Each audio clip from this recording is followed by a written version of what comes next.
Hey guys, Jacob here. This is Angler's Adjustments, and welcome to another masterclass video. I'm not going to be talking about the baits that have given me the confidence this winter season and has actually been consistent for me at catching fish. So this key right here, guys, is going to give us all the answers that we need, and everything that I have been using that has helped me is in this box. So let's pop this thing open right now. There's that key. Give it a nice turn. There's that little click. And we should be golden. So here it is. But hold on. I got 3 reaction baits and 2 baits that are reliant upon getting that fish to commit by fooling them. Now the first bait. This is Megabass's Hazadong Shad. That little bait right there is killer. I got it paired up with a Megabass Okashira head. This is the one that doesn't have that asymmetrical blade, just that bare swimbait head. I tried it with having that blade there when there was some wind, there was some sun, even cloudy, but for some reason they don't touch it at all. But switching to that head that doesn't have a blade, it does wonders, and I've caught a ton of fish on it. This color is called Moroku. I think that's how you pronounce it. It's got that nice minnow style look. It's kind of like electric shad, but instead of blue flake in it, it's got black flake. So I'm not really sure if you can see that there, but it's got that really nice black flake to it. Got a 3/0 hook. That hook will not bend out. It's very strong for its size, and it's got that little keeper, that little nylon keeper in there. Holds on to it tremendously well, and you do not rip baits at all with this.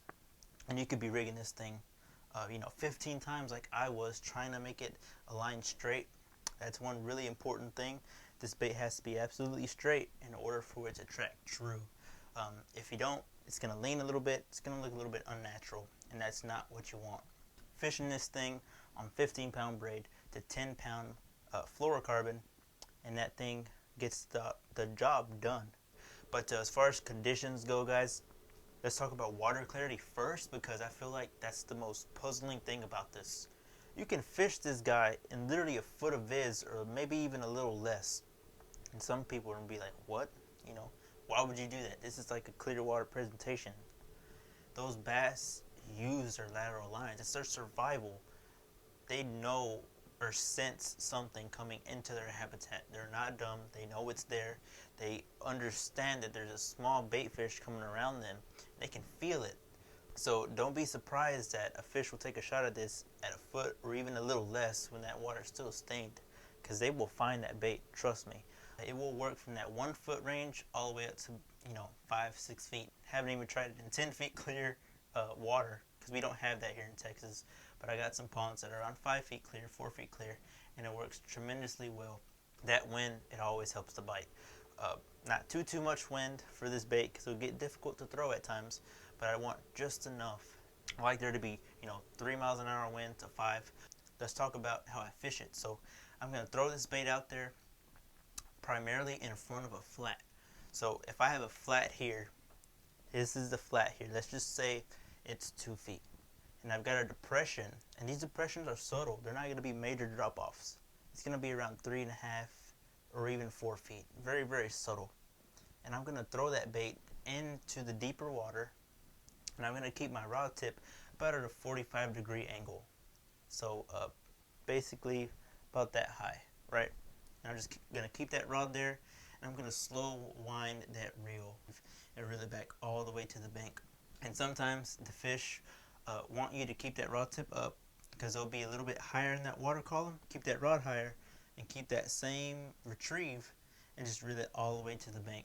And the only time that I will start hopping it is when I got those warmer days consistently. So let's say 3 days it's been miserable, it's been cold, and then that next day I get that nice sunny day where it's got that warmer weather on it. I'm going to keep that slow retrieve. But if I've got 2 days, 3 days, 4 days of consistent warmth, I'm going to give that bait pops. I'm going to let that thing fall. I'm going to pick it up. I'm going to snap it. Make that little bait look alive, because that weather feels a lot better, and those fish definitely feel it. As far as sun goes, I like that sun to be nice and high. A little bit of cloud cover. but primarily I want no clouds. I want it to be all sun because I want those fish to just look up at this thing and watch it swim by them. It is a very, very enticing meal for a bass to take a shot at. I got one more. It's a drop shot bait. Nobody talks about this bait. I don't know why. This thing smashes. I absolutely love it. It's the Missile Baits Bomb Shot. This is that goby bite color. It's like a green pumpkin, a blue swirl looking color with blue flake in it from that electric shad bait there. But this bait, I want there to be visibility around about 2.5 feet all the way up to about 5. Fishing this on the same setup, 15-pound braid to 10-pound fluorocarbon. And this bait here, I don't implement any action at all. Even if I have warming trends, I'm just going to reel it a little slower.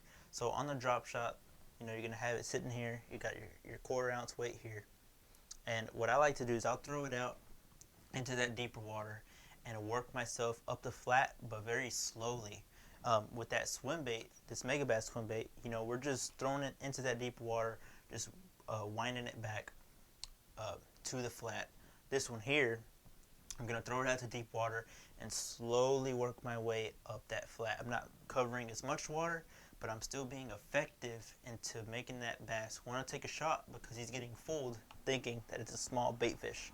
In order to make this bait shine, I've been playing with drop shot hooks, trying to find the perfect thin hook that's gonna help me stick bigger fish and not bend out, but still be light enough to let this bait sit there and not sink to the bottom, because some hooks have too much weight, and once you just leave that drop shot there, it'll kind of just fall with the hook.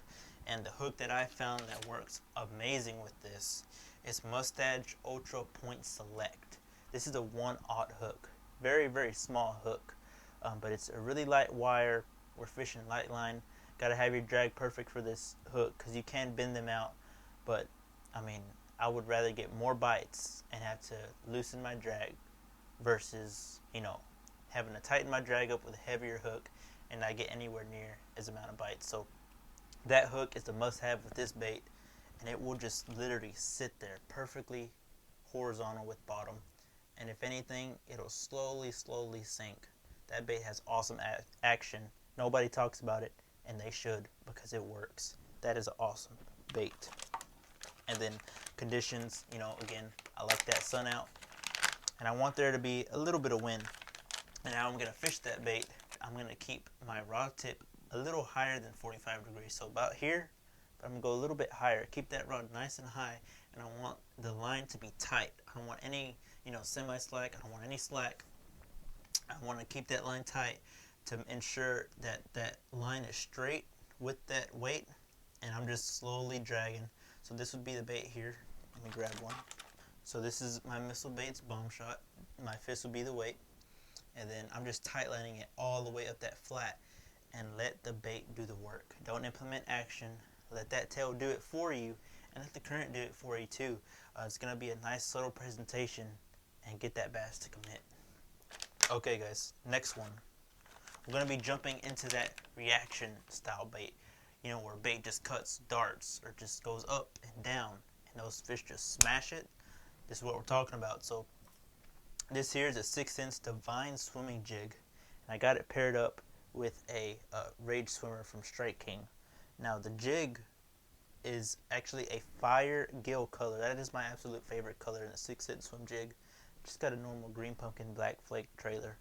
The trailer, guys, it has a time and a place, meaning if I've got water temperature that is around that 55 to upper 40s, then I will keep that trailer on. And of course I throw it in the summer. Those baits are awesome in the summer. But when you start getting into that cooler water temps, you have to fish it faster for the tail to wag the same as it did in the summer. And that's not what you want. With these swim jigs, I like being a little slower. Let that bait pendulum through the water column.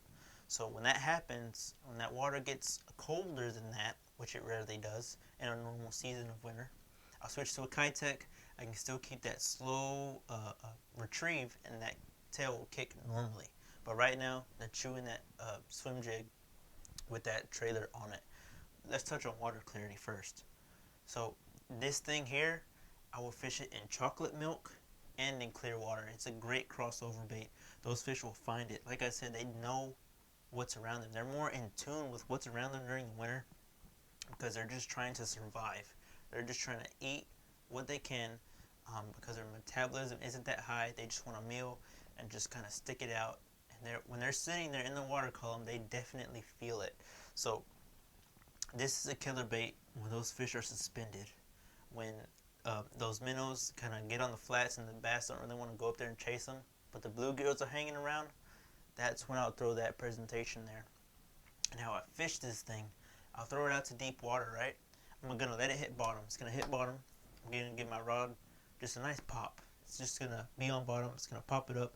Then I'm going to start retrieving it. I'm getting a nice slow retrieve, right? And then I'm going to stop reeling when I feel that I'm going too high in the water column. And I'm going to keep my rod at about a 45-degree angle too. Still keeping that rod nice and high and just reeling it slowly. And I'm going to keep a tight line, no semi-slack and no fully slack line. And what it's going to do is it's going to come up, going to keep that tight line, and it's just going to pendulum and swing down like a kind of like a U almost. It's just going to swing down just like a U and create that nice little subtle action. And every time you pick it up, right after that fall, they usually pick it up right then and there. And you've got to watch your line whenever you fish this. You'll either see your line jump or you'll see your line have extra slack than there needs to be. So whenever I'm reeling this bait up, I'm going to stop reeling. That line should stay straight, and I should see it just kind of going down. My line will have a little U, just very, very subtle U in it, just because it's falling. But when that U gets really deep in the line, and you'll know what I mean once you fish it that way, that means a fish picked it up and he's holding it. So those fish are suspended, during those sunny days. They want to feel that sun, but they don't want to go up too high because that water at the surface is cooler than the deeper water. So they're going to suspend. And I'm suspending this, well, not suspending this bait, I'm dropping this bait slowly through those suspending fish. And when they hold on to it, you're going to find that you're going to have more slack. That's when you reel down and set because he's got it. And I like to stay 1/4 ounce with this bait. Don't go to a half unless you got heavy wind. Because I like to throw this bait when there's no wind or when there's a lot of wind. So 1/4 ounce when there's no wind, 1/2 ounce when I've got maybe, I want to say 8 to 10 miles an hour wind. Sometimes even 15 if I got the wind to my back or in front of me. But yeah, that's when I like to fish that bait. And I like to have sun out. I don't like any cloud cover. It doesn't seem to get as many bites when there's clouds for some reason. But when that sun is nice and high, there's no cloud cover, you got no wind, or you got around that 10 or 8 mile an hour winds, just let that bait pendulum down on a straight line, not semi-slack and not slack. Try to keep the mentality of keeping that line straight. That way that thing can just subtly kick all the way down. It's going to get you bit. It works. Okay, guys. Next one. Whew, this has to be the most consistent bait and my favorite bait right now. And it's also my favorite technique. And it's jerk baiting. This is a Megabass Vision 110. This is the junior size. This is the standard Ito version. So with that being said, it has a really slow a really slow rise to it, and it's gonna be nose down. What's important with this bait is that when you fire this thing out there, one, I want no wind. I don't want wind present at all, and I want that sun to be nice and high. And I like to fish this on the edges of flats. So if I'm fishing a pond and I know there's a deep area and I know there's a flat area, I'm going to try to find somewhere on the bank where I can throw perfectly parallel to the flat and the deeper water access. So kind of envision the flat and the small depression that's there. I like to fish that bait where it transitions to deeper water and shallow water. That's where this bait shines for me. With the cadence, you'll find some days the fish want it really erratic, or they might like subtle twitches. But my number one rule is that I always start 5 seconds between my rips. So I can just reel it down. It's going to come down. I'm going to let it sit, and then twitch, count to 5 seconds, and then start your cadence again. Twitch, whatever it is. I keep 1, 2 to 3 twitches, and on given days they like it to be faster. Not as much seconds between. So I might be pausing 3 seconds. It'll just be twitch, twitch, 3 seconds, twitch, twitch, twitch, but really fast. And that tends to make them commit to that thing. Um, and another important thing with this bait is that when it's super, super cold, um, we're going to use that ITO action of it slowly rising to sit there and slowly come up to the surface. The reason why is because when I've got some cloud cover, let's say it's a really, really nasty day, it sucks being out. Nobody wants to be out the water fishing, not unless you're a diehard and you want to get better like me. But I'm going to let this bait sit for maybe 8, 10 seconds, sometimes even 15. I'll get bored throwing this thing, I'm not going to lie. But whenever it gets that nasty, those ponds aren't that deep, and I can't keep ripping and ripping and ripping to about 6 feet, because on 10-pound fluorocarbon, I can get to about 6 feet on this thing. So I'm going to let it sit, and I'm just going to let it rise all the way up. Counts about 15 seconds, do another cadence, twitch, twitch, but they'll be much softer, and I'm not going to really pump that rod, and I'm going to let it sit for a lot longer. So definitely play with your cadences, and definitely play with the amount of time that you leave between twitches, and that bait will surely get you bit. So check out that Megabass Vision 110 Junior. The next bait, this is a River to Sea S-Waver. This bait here, I'm fishing it sunny days, cloudy days, rainy days, perfect days, doesn't matter. It can be the ugliest day or the prettiest day. That light trout color is completely adaptable. It can fish in any weather condition, at least from my experience, because I've stuck fish in every single weather condition. That River to Sea 168 S-Waver is dynamite. I think bigger jerkbait. That's my mentality of this thing. So with water clarity, literally be chocolate milk. It can be chocolate milk. Those fish will find it. They will. And I like it to be around maybe 4 feet or 3.5 feet of viz. Because once it gets too clear, they kind of get a good look at it, and it seems like they don't really want to commit. Then you have to really pump that rod and really make them react. But for winter fishing, we want to stay in that strike zone as long as possible. And when I'm pond fishing, like I mentioned, we don't have that deep water. We have about 6 feet, maybe 5.5 feet at its deepest. So that being said, if I want to keep that bait up in the water column, let's say about 1 to 4 feet, I'm going to put a mono leader on it. 25-pound Berkley Big Game. It's going to get the job done, and it's going to help that bait slowly come down just like that. And if I want to go a little bit deeper, let's say I'm at the lake or something, or maybe I'm fishing a pond that has 10-foot depth, then I'll just toss on a 35-pound fluorocarbon, and that bait's going to sink a little faster and help me fish quicker and cover more water that way, and get to those fish that are going to be a little deeper.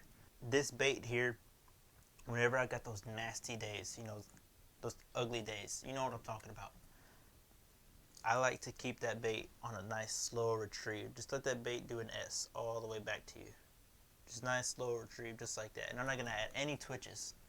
And if I start getting a day where it's sunny, I'm just going to reel that bait about 4 to 8 handle turns, and I'm just going to twitch, twitch. And it's not with the rod, it's with the reel. So you're just reeling along that slow, it's literally that slow. And you're just going to twitch, twitch. And that bait is going to do that, go left, and go right. And it's going to slowly sink with that monofilament line. That is usually when those bass hammer this thing. It does a fantastic job of getting a core response, that reaction bite out of them. And of course, if I've got more sunny days lined up, I'm going to be a little bit more aggressive with that thing. I'm going to start using 3 twitches, so I'll just go a little faster on the S and twitch, twitch, twitch. I mean, that fast. Just work this thing like it's a big jerkbait, and it gets the most violent strikes. You can feel it clear as day on that 966 rod. But yeah, that bait right there can draw a reaction strike.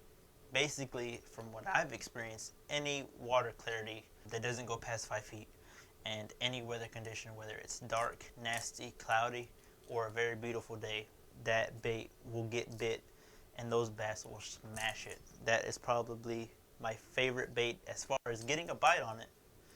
But again, my absolute favorite and consistent bait is that jerk bait. So I hope you guys enjoyed this video. I hope you guys, apply it to your fishing. And of course, we didn't have any Ned rigs, Senkos, or finesse jigs. That's because the fish aren't on them. It seems like the bite has gotten worse the longer winter has went on, which is kind of weird. But if you guys have any tips for me for winter fishing or things that work for you, let me know in the comment section, because I'm willing to try anything at this point. These baits have helped me for now, but I'm looking to catch a giant. So like I said, if you guys got any kind of suggestions, let me know. It was awesome making this video and breaking down the things that work for me. That way I could help you guys catch some fish on your own. But guys, if you liked the video, give me a thumbs up. Also comment down below what you want to see. Share this video to help your buddies catch more fish, or not, so you can just flex on them and catch them all and just brag about it. But yeah guys, that being said, that is my last one. And one more thing, just subscribe, won't bug you. Just hit that subscribe button and turn on that little bell. That is all I got today, guys. Catch you guys on the next one.